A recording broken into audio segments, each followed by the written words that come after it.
Welcome back to the channel, guys. This is my main growing space. So I've got 3 allotment halves, which works out about 150, 160 feet in length by 18, 19 wide, and everything that comes out here pretty much supports me and my wife. So I'll show you a tour round. So this is my brassica cage. We put it up earlier in the year. It just protects, your Brussels sprouts, cauliflower, broccoli, summer cabbage from the cabbage butterfly, and I've got mesh in here as well just to keep it all secure. So we've got an array of things in here: summer cabbage, cauliflower, red cabbage, and some more summer cabbage at the back. I've sprinkled some carrot seeds in amongst that, interplanted, and in the centre row I've got sweet corn, carrots, and newly planted Brussels sprouts. So these should be ready Christmas time for a good harvest, the old Christmas dinner. But this is really done well, grown all from seed, and it's just really excelled in here.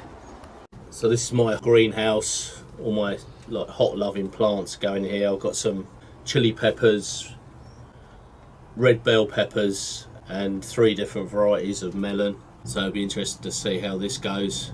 But I do love melons, especially homegrown melons. So this space has worked out really well, and it gets really warm in here. So we constructed a mini polytunnel, and hopefully I'll have a good harvest of watermelon. We've got 4 plants in here, so I'm just going to let them trail all over the floor and see how they go.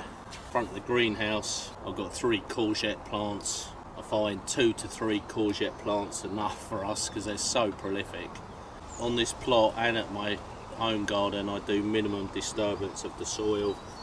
So I just put compost down every October, and that suffices. I don't do any digging or anything. These 2 beds, we planted these out with sweet potatoes grown from slips. Once they get their roots down, these will take hold and we should get good harvest. So this rear section here is all planted out with second earlies, Charlotte. So this has filled these 3 beds up nicely, and with my other bed over there I should get around maybe 120, 130 pound of potatoes.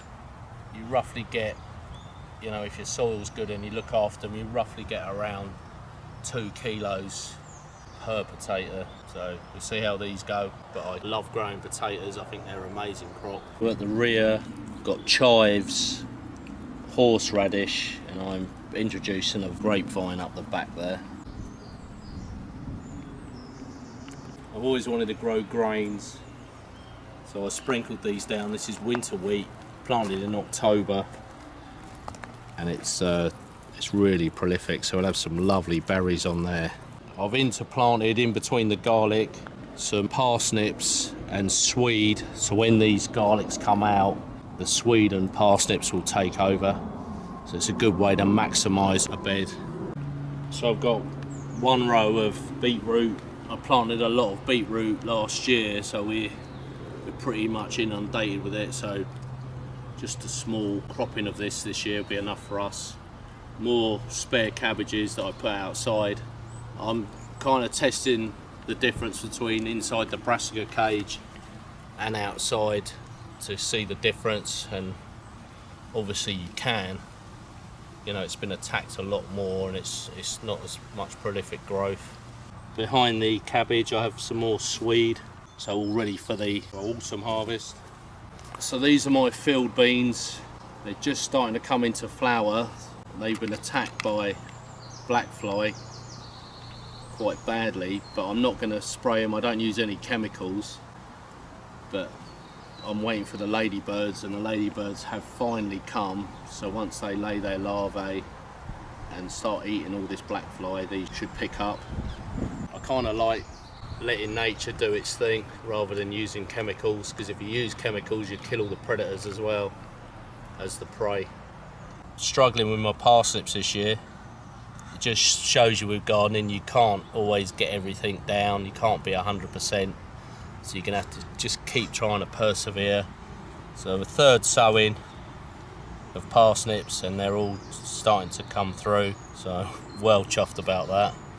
And the leeks are starting to put more growth on now. Butternut squash here, which I really love. I've got 4 different varieties here. They were tiny about 3 or 4 weeks ago, and then you come back and they start getting really prolific. Planted these onions out this year and they're just starting to swell the heat, so it won't be long before we'll be harvesting these. The 2 crops that I really love, that you can never have enough of really, is onions and potatoes. You can do so much with onions. So I'm really chuffed with this. It's going to be a great harvest. I planted about 120 bulbs in all. So this is my raspberry bed. These are the later variety. You don't have to cage these. The birds don't have this variety. The earlier variety they will. So we get such a great harvest from here. And when you think fresh raspberries, not organic, in the supermarkets are £17 a kilo. So when you're harvesting and you're working out what you're saving, it's unbelievable, especially in raspberries. Rhubarb bed. I'm going to do another harvest today. We've got a few more harvests out of here. We've already taken a fair bit out of here and had some puddings and made some jam with this. This is another great crop grow. So easy, you just put it in, pretty much leave it to its own devices and then harvest what you need when you need it.